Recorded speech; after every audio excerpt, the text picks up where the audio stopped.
Bonjour à tous et bienvenue sur Mobuzz TV. Moi c'est Osiris, on est mercredi 2 avril et voici votre dose d'infos du jour.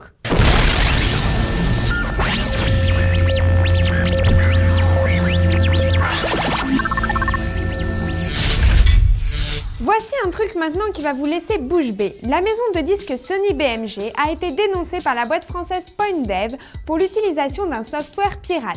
Un appel au service technique de PointDev a démasqué une licence pirate pour l'un des programmes et comme la petite entreprise ne compte que 6 employés en son sein, PointDev a décidé de s'en prendre légalement aux géants de la musique. Et le fait est que selon l'Alliance de software de business, on estime que 47% du software installé sur les ordinateurs de Sony pourrait être pirate. Plutôt paradoxal si l'on tient en compte que Sony BMG est une des compagnies faisant le plus d'efforts pour combattre le commerce de copies illégales de ses produits, clair est-il. Ah, l'été approche, la plage, le soleil, la chaleur de Madrid et les inquiétudes reliées au sommeil, surtout quand on habite en plein cœur de Madrid et qu'on n'a pas la clim à la maison. Et ouais, 30 degrés de température en pleine nuit, c'est pas super quand on essaie de trouver le sommeil. Heureusement, comme il arrive souvent, voici une invention qui pourrait solutionner le problème. Un ventilateur qui souffle dans les draps Sissi. Cette super machine crée ainsi un microclimat de fraîcheur personnel entre les draps, ce qui permet de réguler la température pendant que l'on dort. En gros, on reste au frais grâce à une petite brise nous montant jusqu'au nez. Moi je suis sûre que ça me ferait prendre froid ce truc-là. Avis aux fumeurs et à tous les accros au portable, continuez à fumer avec modération si vous le voulez, mais surtout ne décrochez plus votre portable. Voilà le conseil que l'on pourrait donner après avoir pris connaissance d'une étude dirigée par le docteur et professeur Vinny Kurana pendant 15 mois et traitant du lien entre les téléphones portables et les tumeurs malignes au cerveau. Ainsi, il est affirmé qu'utiliser ces appareils pendant plus de 10 ans pourrait plus que doubler le risque de cancer du cerveau. Vu que les portables sont une invention relativement récente, rien n'est encore prouvé, mais apparemment, 2008-2012 devrait apporter pas mal d'éléments confirmant la théorie. En tout cas, pour le docteur Kurana, l'heure est grave et on devrait prendre des mesures pour diminuer l'utilisation des téléphones portables, sachant qu'on parle de 3 milliards d'êtres humains là quand même, susceptibles à travers les radiations auxquelles ils sont constamment soumis, de se transformer en de véritables antennes téléphoniques. Alors vous savez quoi faire? Utilisez davantage votre fixe. Les codes QR, vous savez ce que c'est, mais si, on en a déjà parlé. Ce sont ces espèces de codes barres modernes, capables de stocker une énorme quantité de données et qui peuvent être vite lus. Bon, et bien le fait est qu'au Japon, ces codes sont plutôt pas mal répandus, jusqu'au point de dépasser la vie même. Si. Prenez cette news pour exemple, plutôt frappante je dois dire.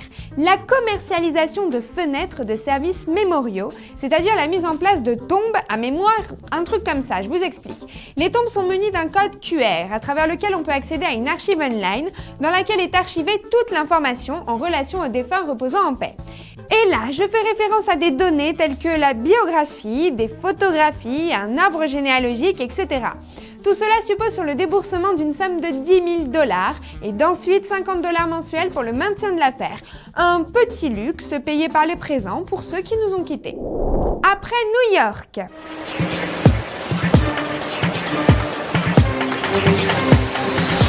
Barcelone et Paris.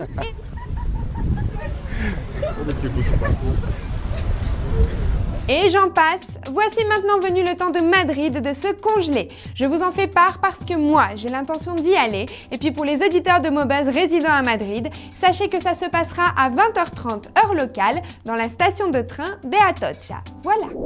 Le film Tron, ça vous dit quelque chose? Ne me dites pas non là quand même, je vous parle d'un classique parmi les films de science-fiction. Mais si, celui mettant en scène l'histoire d'un jeune et génial concepteur de jeux vidéo qui se fait pirater son logiciel par son méchant ex-employeur Dillinger. Tenez, rappelez-vous.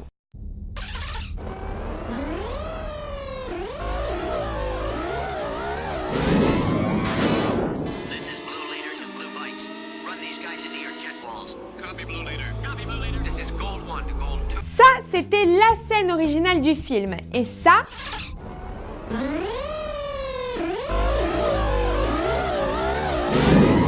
c'est le remake en carton-pâte, vraiment bien foutu, et réalisé par un certain frère Huéon. Ça rappelle pas mal le principe du dernier film de Gondry, Be Kind Rewind, et confirme à quel point on peut s'attendre à tout dans le monde de la vidéo et de la télévision, pour ce qui est du présent, mais aussi des prochaines années à venir. Et quand on sait que des réalisateurs du calibre des frères Cohen ont carrément monté un film avec Final Cut sur Mac, ça fait pas mal rêver. Alors réalisateur en herbe, tout ça vaut des V. Et puisqu'on parle de Sweddings à la Gondry, je vais fermer l'émission d'aujourd'hui sur un bijou de vidéo qu'on a dégoté sur YouTube et qui nous a vraiment fait bien marrer. Fans de George Lucas, ouvrez bien grand vos yeux et oreilles, vous m'en direz des nouvelles. Sur ce, gros bisous et à demain sur Mobuzz TV. Ciao. Help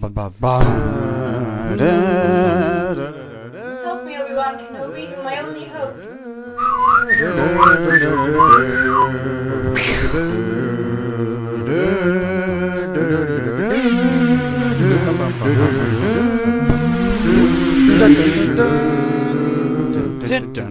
That's no moon, it's a space station.